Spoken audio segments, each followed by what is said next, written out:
नमस्कार, आप देख रहे हैं भारत समाचार लाइव और मैं हूं आपके साथ वैशाली। आइए रुक करते हैं आज की खास खबर पर।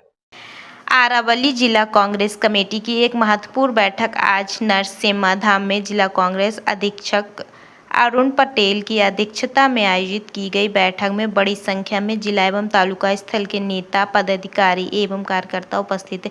बैठक में आगामी चुनावों के मद्देनजर संगठन को और अधिक मजबूत एवं सक्रिय बनाने के लिए कई निर्णय लिए गए। विशेष रूप से 4 अक्टूबर को दोपहर 1:30 बजे नरसिम्हा धाम में कार्यकर्ता सम्मेलन आयोजित करने का निर्णय लिया गया। आगामी 4 ऑक्टोबरे शनिवारे ભિલોડા વિધાનસભાની જે સંમેલન યોજાવાનું છે, જેની અંદર ભિલોડા તાલુકો, શામળાજી તાલુકો અને મેઘરજ તાલુકાના સૌ કોંગ્રેસના આગેવાનો સાથે મળી અને સંમેલન કરવાના છીએ, જેની અંદર અમારા જનરલ સેક્રેટરી એઆઈસીસીના માનનીય મુકુલ વાસનિકજી, સુભાષિની યાદવજી, અમારા પ્રદેશના પ્રમુખ માનનીય અમિતભાઈ ચાવડા, વિરોધ પક્ષના નેતા માનનીય તુષારભાઈ ચૌધરી, મધુસૂદનભાઈ મિસ્ત્રી સાહેબ તથા સૌ આગેવાનો જે પ્રદેશ અને એઆઈસીસીના જે મોવડી મંડળ આવશે એ સાથે મળી અને આ સંમેલન કરવાનું છે। અમારા ગુજરાતના એસટી સેલના ચેરમેન રાજુભાઈ પારગી, તાલુકાના સંગઠનના સૌ હોદ્દેદારો સાથે મળી અને આ કાર્યક્રમ ખૂબ મોટી સંખ્યામાં કરી લોકોના પ્રશ્નો પણ ઉજાગર કરવામાં આવશે, સ્થાનિક પ્રશ્નોને પણ ઉજાગર કરવામાં આવશે।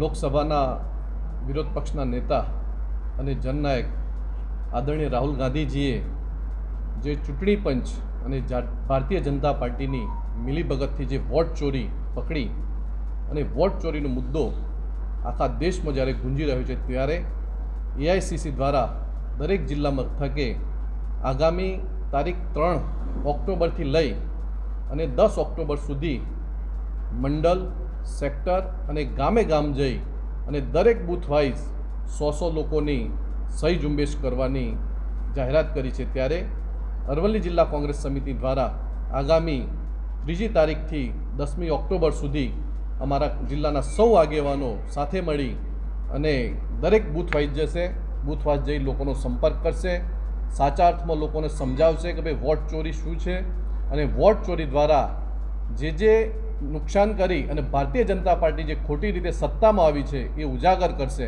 અને તેઓની સહીઓ પણ લેશે અને એ સહીઓ દ્વારા આગામી સમયમાં જે કોઈ આંદોલનો કરવાના થશે એ ચોક્કસપણેથી કોંગ્રેસ પાર્ટી કરશે। અરવલ્લી જિલ્લામાં મુખ્ય મુદ્દો 3 તારીખથી 10 તારીખનો વોટ ચોરીનો મુદ્દો છે। સાથે સાથે ઘણા બધા પ્રશ્નો હોય, રસ્તાના હોય, પીવાના પાણીના હોય, સિંચાઈની સુવિધા હોય, સહકારી માળખાની એક પણ અરવલ્લી ડેરી હોય, અરવલ્લી બેંક હોય, એવા ઘણા બધા મુદ્દાઓ, મોંઘવારીની વાત હોય। આજે અરવલ્લી જિલ્લાના લોકો પણ ત્રાહિમામ પોકારી ઉઠ્યા છે ભારતીય જનતા પાર્ટીના શાસનથી, જેને ઉજાગર કરવા અમે તાલુકા મથકે અને જિલ્લા મથકે સૌ આગેવાનો સાથે મળી આંદોલનના કાર્યક્રમો પણ કરીશું।